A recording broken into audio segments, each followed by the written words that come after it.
Hi, this is Nick Dawson from Talkhouse, and you're listening to the latest episode of Nobody's Ever Asked Me That.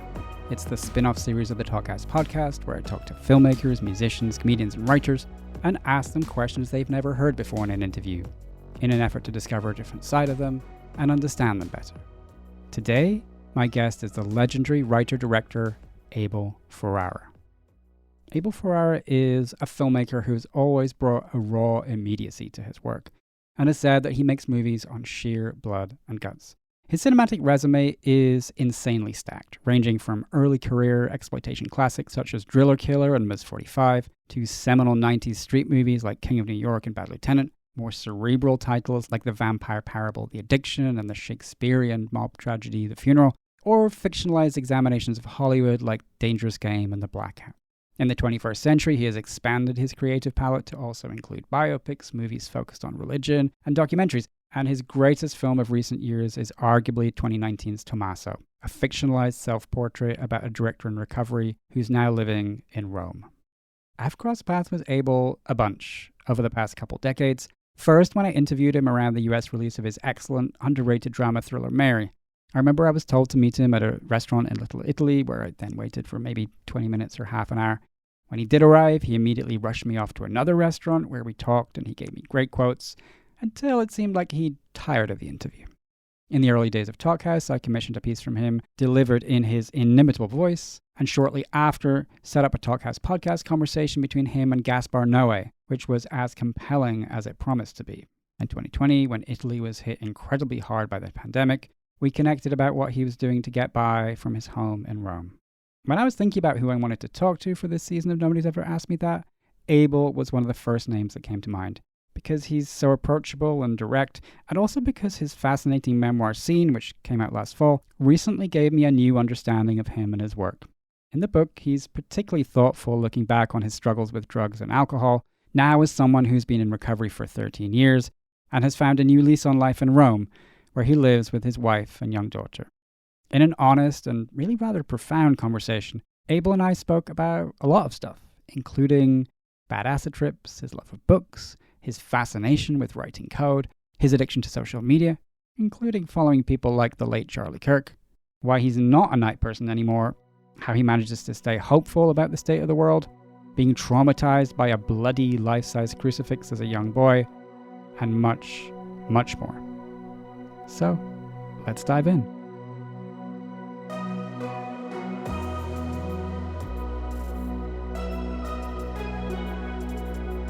Do you have a morning routine? Love to hear about that. Get up out of bed, man. Open my eyes, get up out alive. Because I know that... Yeah, tell me more. Yeah, you know what? No, just like in Tommaso, I feel like obviously there's a lot of you in there. The meditation, the yoga, I was just wondering how much of that is sort of... Well, I don't do the yoga like, Willem, and actually my yoga deal is at night. My meditation now at this point is I use it when I need it. I do it every day, but the problem with the headsets is I don't hear myself. We could do it without if you want. Yeah, man, let's do it without, man. Let me fucking testing 1, 2, 3. Okay.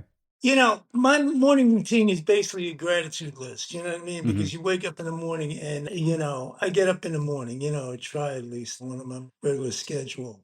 And it's part of my recovery. Is like, I'm thinking, hey, I'm happy I'm alive. I'm happy my kids are good. I'm happy, you know what I mean? I'm just checking off Mhm. what I'm grateful for. You dig? Yeah, definitely. The meditation is more lately, like during the course of the day. I could do it in the morning if I feel like I need it. I use it in the afternoon. It's like a tool I go Mhm. to. But I make sure by the end of the day I'm meditating once. I'm not missing it. Mhm. Yeah. Willem, he has a real serious yoga practice in the morning. Mhm. Yeah, the yoga he does in Tommaso is kind of... He just seems really... He seems like a really good yoga practitioner to me. He's been doing it for 35 years. Yeah. He's a yogi. He's like an advanced. He's the real deal. Yeah. It's part of his whole everything that makes him him. Yeah.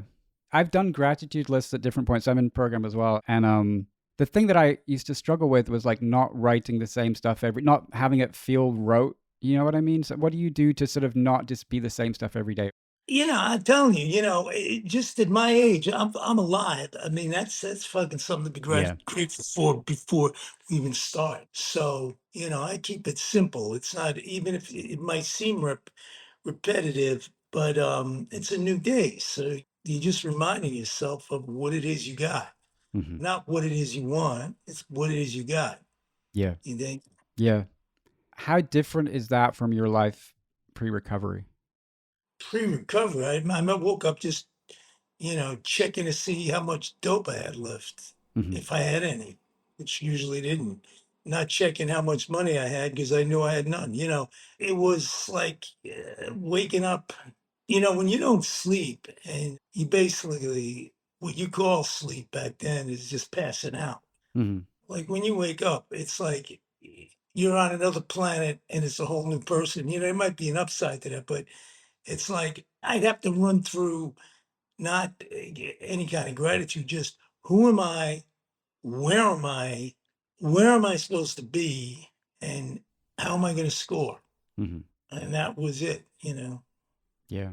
Am I supposed to be working today? Am I supposed to be first? Where the fuck am I? Yeah. you know, that would be that would be question one. Who am I and where am I? So it's a little different. I know who I am and I know I know where I wake up. Yeah. Yeah.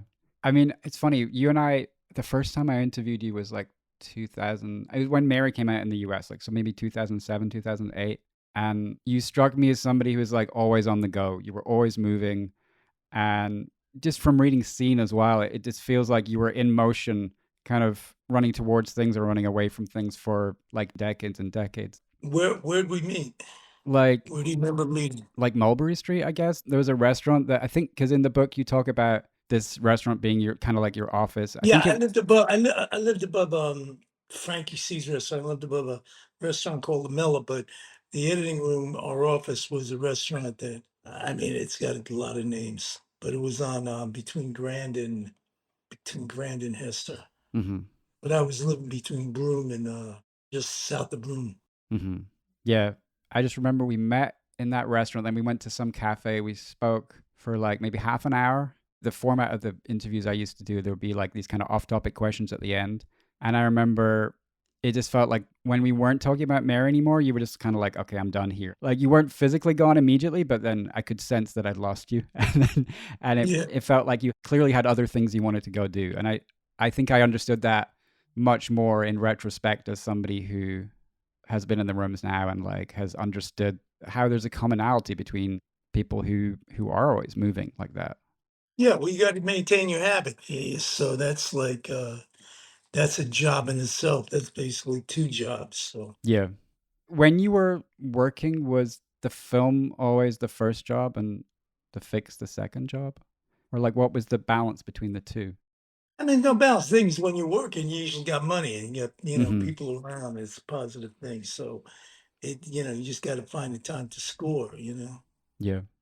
Yeah, I've been revisiting a lot of your work the past week or so, and like when you watch stuff like Bad Lieutenant, when you watch like The Blackout, how much of yourself do you see in those movies in terms of like the energy of who you were and what you were going through at that time? I mean, the film is going to capture the energy of the people who are making it. Mm-hmm. But films, it's not like the book. The book is a solo, or pretty much a Mm-hmm. solo endeavor. When you're making movies, you got, the crew, the key crew, everybody in the crew, the actors, the financing, Yeah. the hangers on. There's like it's like a circus. Mm-hmm. And then you're the ringmaster, and basically you're attracting the same energy Mm-hmm. that you're putting out there. And that's what you're sensing when you watch these movies.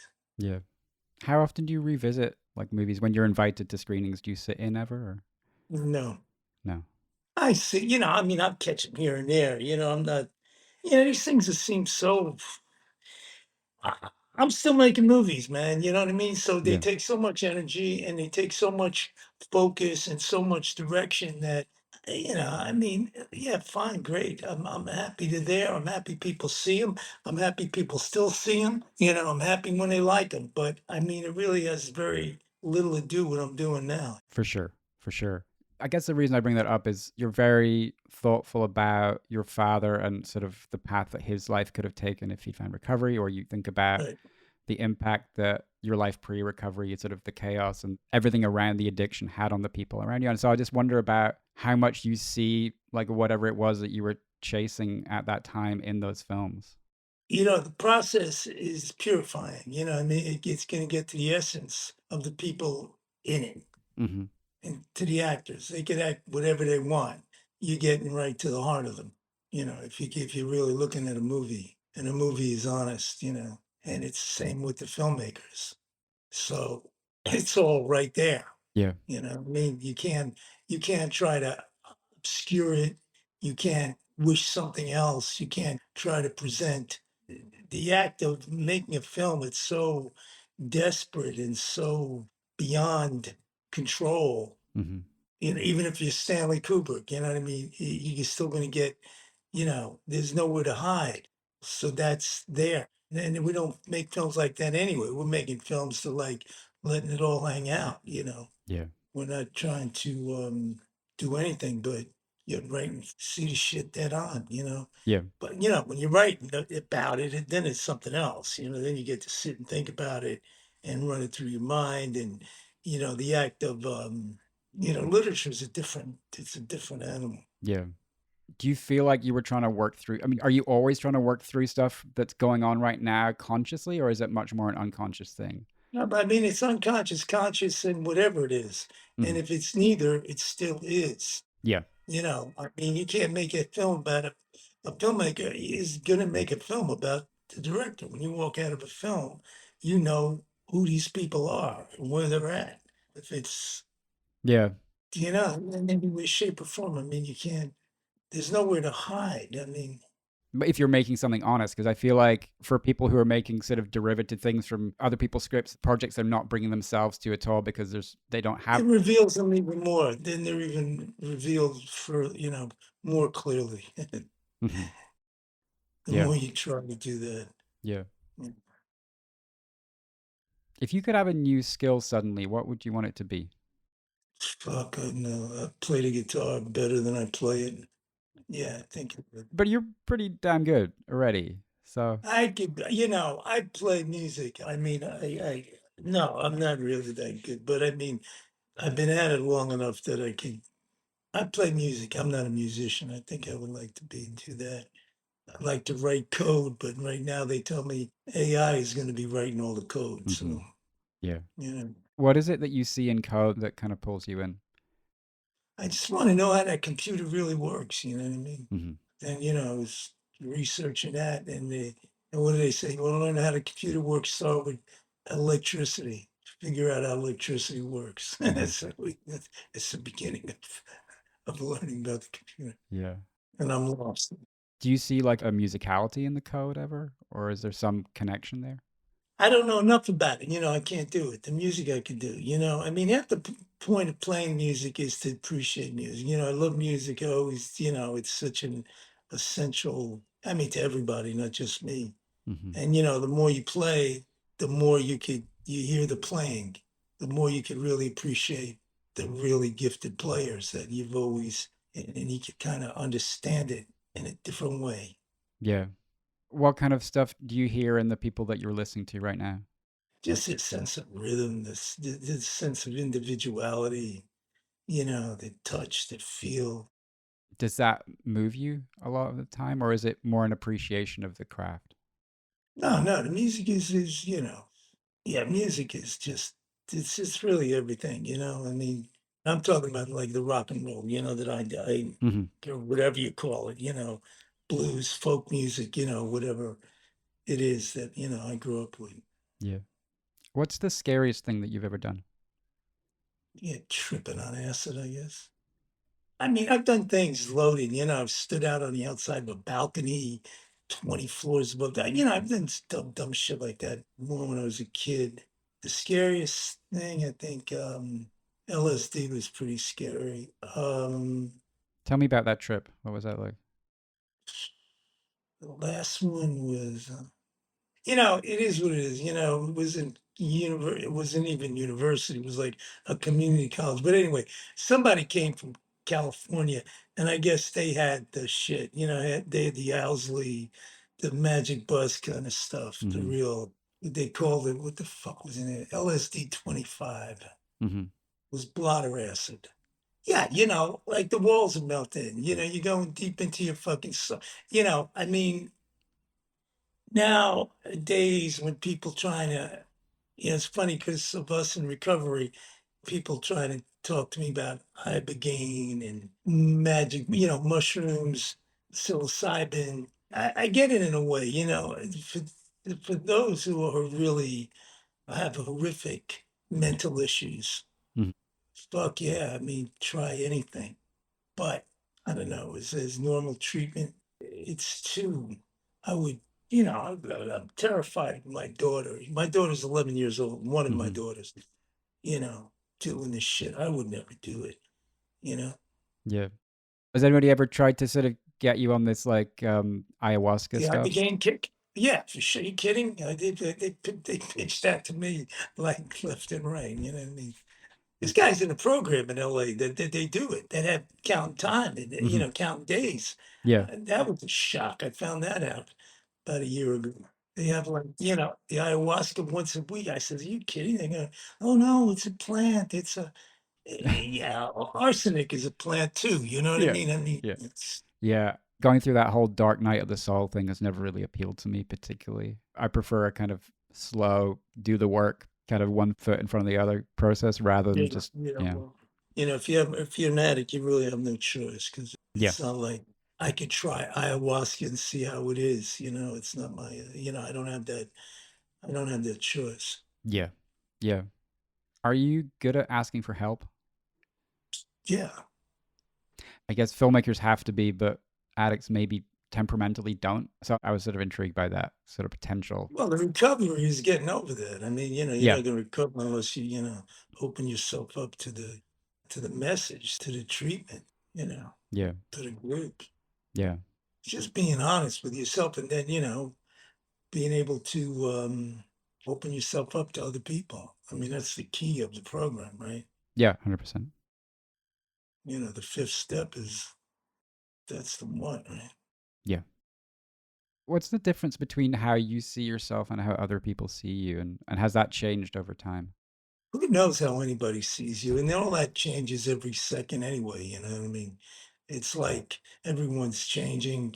I mean, that's the deal. That's the Buddhist, that's the teaching, That's my practice. You're changing constantly. Everyone else is changing constantly. So you got to be in the moment on all that. Yeah. Do you ever like have people tell you stories of stuff that happened that you don't remember and it shifts the way that you think about yourself? Yeah, well, it's all the time. Do you have any sort of examples of that you could share? Or? Just, these stories are too long. I don't know what that I don't remember. Shit that I did that I don't remember.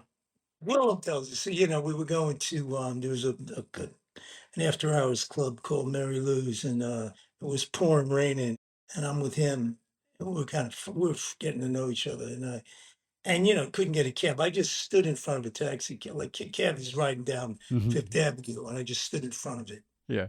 and there's a woman in the cab, and then I just got in the cab, dragging Willem in and saying to the cab driver, listen, man, we're only going 10 blocks. Can you just, and I'm telling the woman, you know, ends up, we get to the place. The woman gets out of the cab and comes into the bar with us, Mm-hmm. comes with us.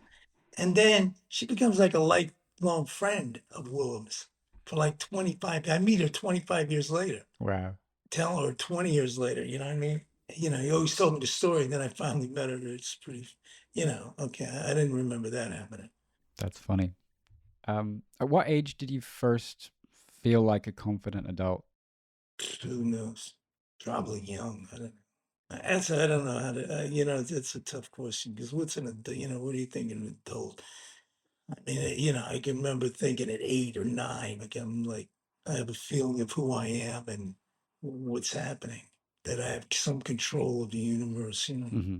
You were sort of ready to face whatever the world had to throw at you. Hey, there's certain days, and then other one, Yeah. No, I think it's always interesting because I think that Like the way that I was raised, I was told like kids don't know anything, and like grown ups, they're always right. And so when it came from that shift from me being a kid to an adult, there was not a switch that flipped for me because I didn't suddenly know everything. Whereas so it's always interesting to me to understand when people start to feel that sense of self and that confidence and where that comes I from. think when you start reading, I think when you really could read books, when you could read Huckleberry Finn or, you know, Hmm.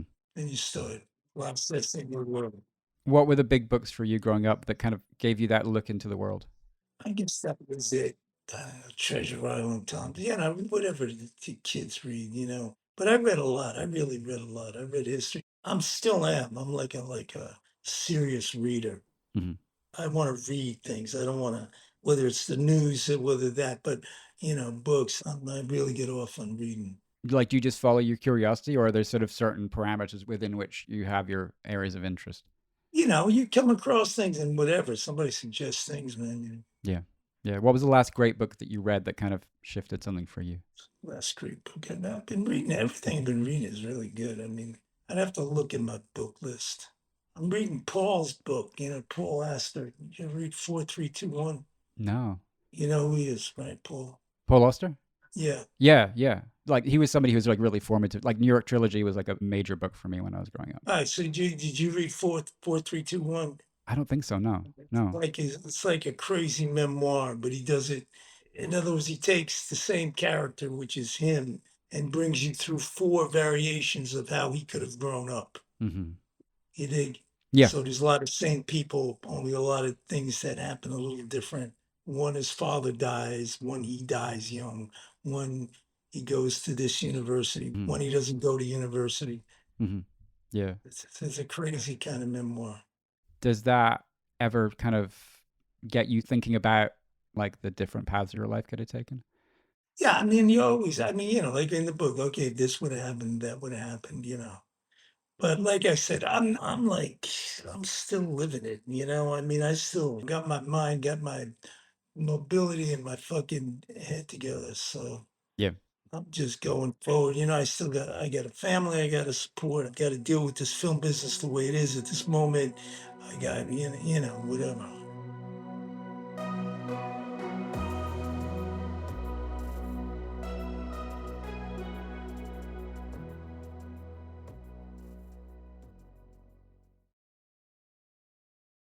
Does it feel like with as many movies as you have under your belt, are you more sort of relaxed or philosophical about whether a film comes together or when it comes together, or is it just kind of the same as always? They come together as they come together. Sometimes the more you fucking stress them and push them and do them, the more they come apart. It's a mystery game. It's still a big mystery to me. I don't know how the fuck I put 35 films together. Yeah.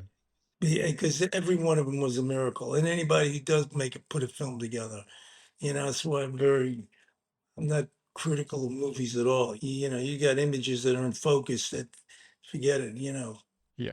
that's Yeah. a fucking miracle, so I'm just doing the best. I'm not working out of a desperation, a financial desperation, but it's a different kind of, you're in a time thing. I mean, how much time do you really got left? Yeah. Are there certain films that feel more essential in terms of the stuff that you want to make, or is everything kind of the same? What do you mean? Like, is there like one movie that is? Yeah, well, you're usually working on one. I'm working on one. Yeah. Are you a night person? I know that. No more. No more. No. Now, recovery, once I got recovery, I got into I got to sleep, man, and really sleep. Because like I said, passing out is not sleeping. And I get the restoration of it, and it's a life changer for me. So I go to sleep, and you sleep when like the rest of the natural world sleeps at night, man. And once you get that in your mind, it's like it just works for me. Hmm. Then when you got kids too, you're on that fucking. Yeah. Yeah. Are you an early riser as I well don't then? have this. I don't have this. Yeah, I can be. I don't have this romance of the night. Hmm. But you used to? I lived at night. I mean, Yeah. But there wasn't a 24, you rock till you drop, you know what I mean? That's what I'm saying. You didn't fall asleep, you passed out. So you could be up for a day, 2 days, 2.5 days, sleep for 16 hours, but you're not sleeping. You pass out and you wake up 14 hours later with no recollection of anything. You could think that's romantic, you could think that's cool. I don't find it cool anymore. Yeah. Yeah. And it's exhausting as well. Yeah, I mean, it's not, there's no upside to it. I mean, there's things I want to do. There's things I wanted to do then. It just make it more difficult to do the shit I want to do. Do you dream differently now in recovery? No. No. Do you remember your dreams a lot? I'm always interested to know about people's dreams. Yeah, I remember. I don't write them down. I remember them, but I mean, I don't remember for a long period of time. I remember 'em when I wake up. I'm not into like every once in a while, if something is particularly outrageous or goes on for a long time, Hmm. say especially cinematically. Every once in a great while, I'll dream something that I could use in a film. Hmm. Are there any dreams that you've had recently or a recurring dream that you can recall that you could share? They're not recurring, they don't recur. I don't have that thing. Yeah, because some filmmakers have told me that they have recurring dreams where they're on set and like there's no script, but you're having to shoot that day and like, Yeah, no, you get those kind of dreams, that kind of frustration, that kind of think it's happening that you get those dreams when you're not, the financing ain't going right and you're feeling like you need to get this done, but it can't get done. I haven't shot in a while. I start dreaming I'm shooting. is that like the itch then? The fact that you're having that dream is like, I need to get back on Yeah, but set. I always have it. I mean, I'm always, I mean, I started doing this when I'm 16. It's like a Hmm. natural thing. You make a film, you're on to the next movie. I mean, it's how I live. It's, so part of my life. It's how I support myself. It's how I support the people I love. Yeah. It's my job. It's my, it's my thing. But so it hasn't changed. You're a filmmaker. You don't retire from it. You just don't. Is the part of you that wants to stop? No. What would it look like if you didn't make films?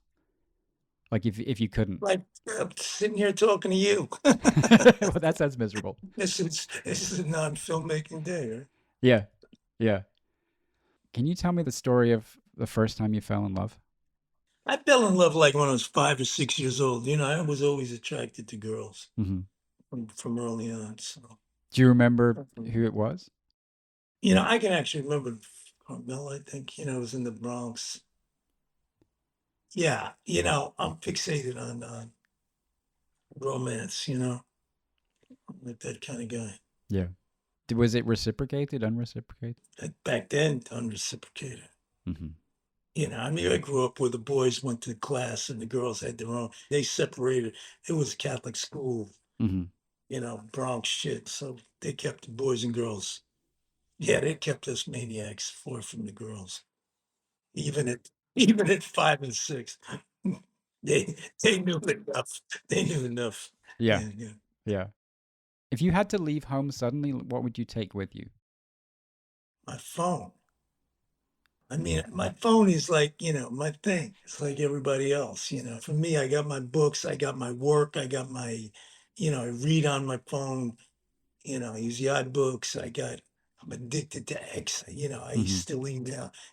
I'm from the email school, but I Yeah. text. I mean, it's like that's what, I would be if I go somewhere to what, to be on a desert island and with no one. I don't know, I get the question. You said you were addicted to X. Is that right? Like Twitter or Yeah, yeah. yeah. Who do you follow on there? Like what stuff do you dig into? Whatever comes up, but they got my algorithm, so I'm like locked into like, a certain what do I see a lot now?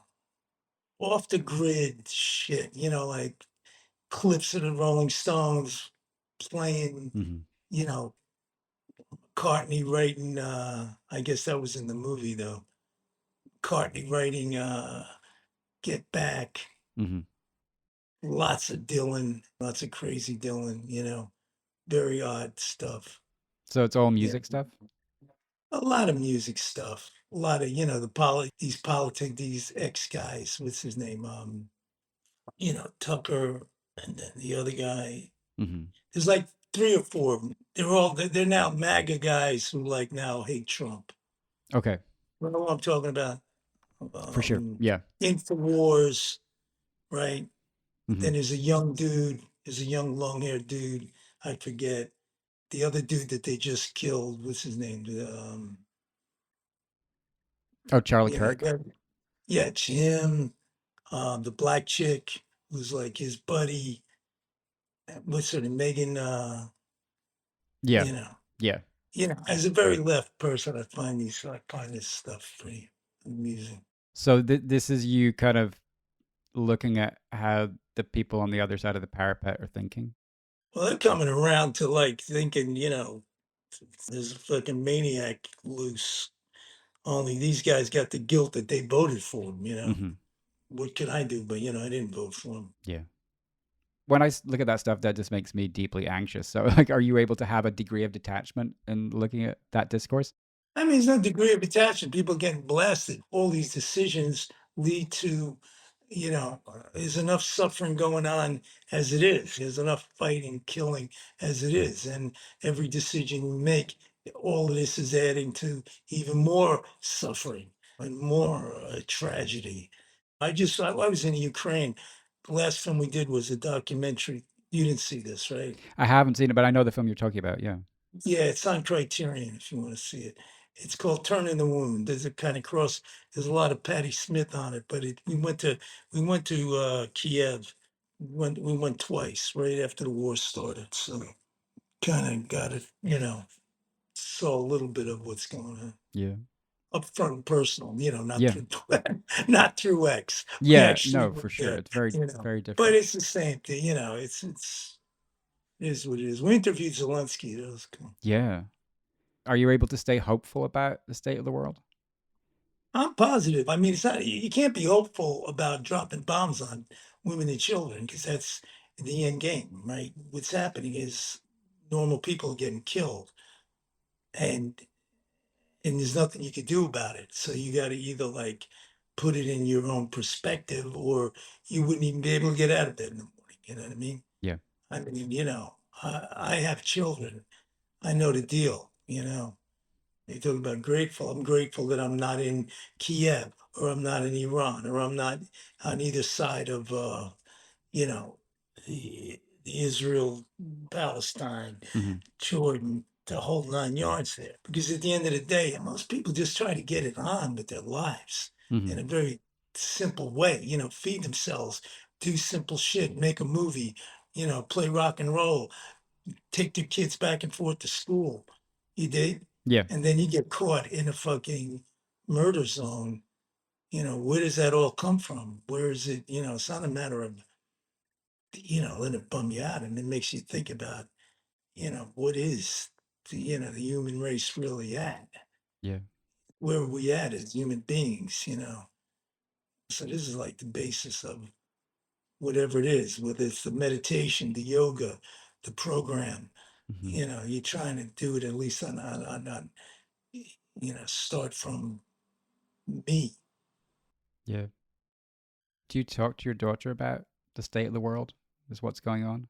Yeah, we talk about everything, but sometimes I hate to try to explain to her, when she's asking, she's 11, so why are they fighting? What are they fighting about? What's the war? She knows about the atomic bomb. I mean, it's like, what are you going to tell her?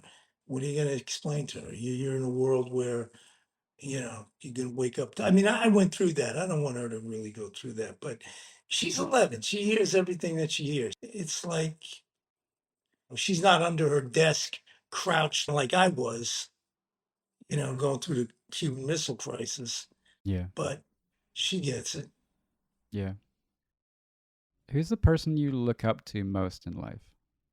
I mean, who's got what I want? I don't know. Dalai Lama is definitely on the list. Have you read his work extensively? Yeah, no, I'm a Buddhist. I'm like, I mean, I'm not a scholar, but of course, that's part of the spiritual thing. How would you describe your relationship with the universe?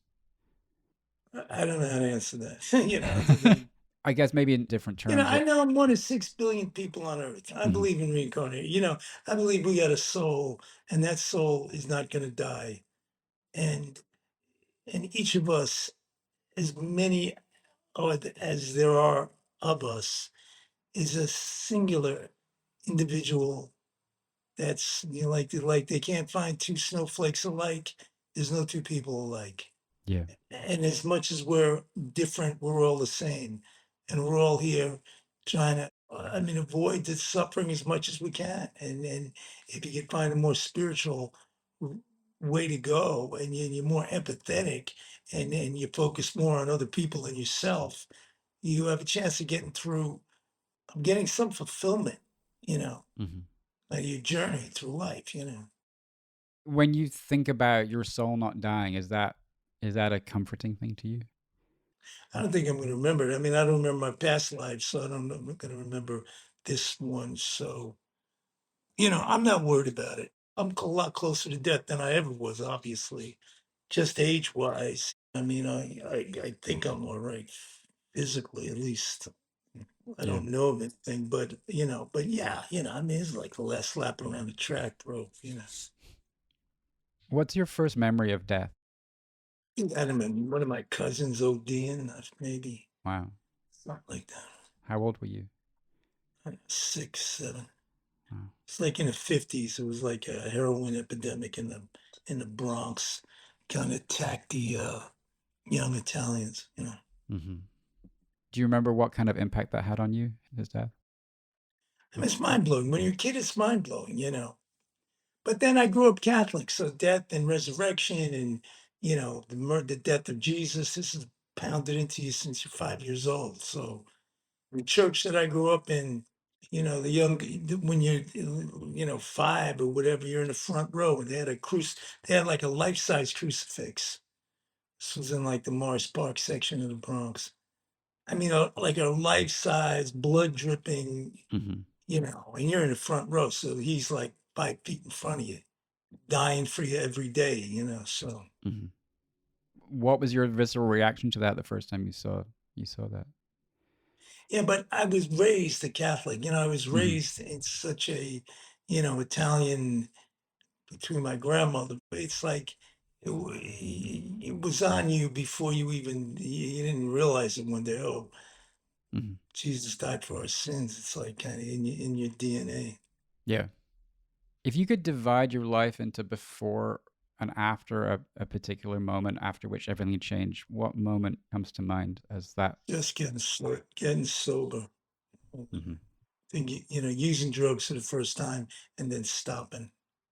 But do we got time? I Yeah, gotta yeah, really go. yeah. No, no, we're Have almost we done. got enough? Okay, you Yeah, yeah, gotta. yeah. Um, Okay, so ask me the most. you want the juiciest question?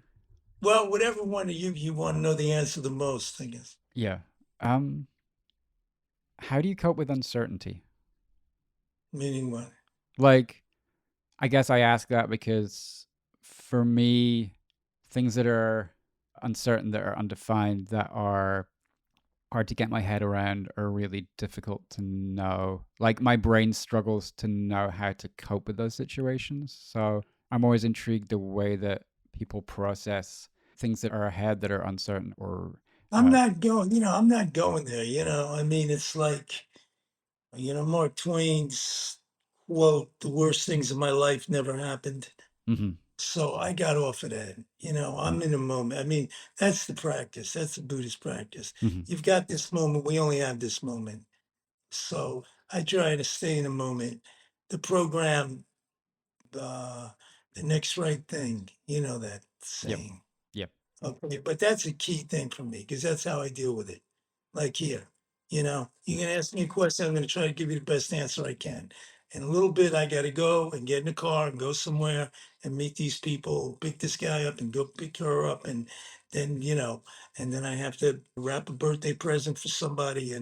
That's the next thing. Then I'm going to get to this place, and then I'm going to do that, and then you know what I'm saying? 100%. And I'm just stay focused on that. And I don't let my mind get raggedy. And when it does, I meditate and I just stay grateful, and not because I could, the minds we have, the mind I have, I could blow, it's nuclear, bro. I could go, and believe me, scrolling X is not a healthy Hmm. kind of thing to do, Yeah. except, I see songs that I haven't heard. I hear guitar parts that they've isolated now. There's all kinds of interesting shit. I learned things I don't learn, but, Yeah. you know, I wish I, but I gotta be careful with the phone. Yeah. The phone, it's like anything else, it could offer you a lot if you do it in a positive, rational, Yeah. Yeah. No, I can relate to that a lot. way. Everything is two-sided, man. You can take anything and, especially as an addict, forget it. Yeah. Yeah. All right, bro. Yeah. Well, this has been great. I really gotta go. Thank you so much. No, thank you. Thank you. Take care. All right. Yeah, love to everybody. Okay. And that was Abel. Thanks so much to Abel Ferrara for talking with me, and thanks to you for listening. Pretty much all of Abel's movies from his long and storied career are out there to stream in one place or another, but I'll give a special shout out to two personal favourites, The Funeral and Tommaso. His memoir Scene is available wherever you get your books, and is highly recommended too. This episode was produced by Myron Kaplan, and the theme music is by The Range. Nobody's Ever Asked Me That now has a Substack, so head to nobody'severaskedmethat.substack.com to check out all of our past episodes, plus subscribe to get access to exclusive audio and video content.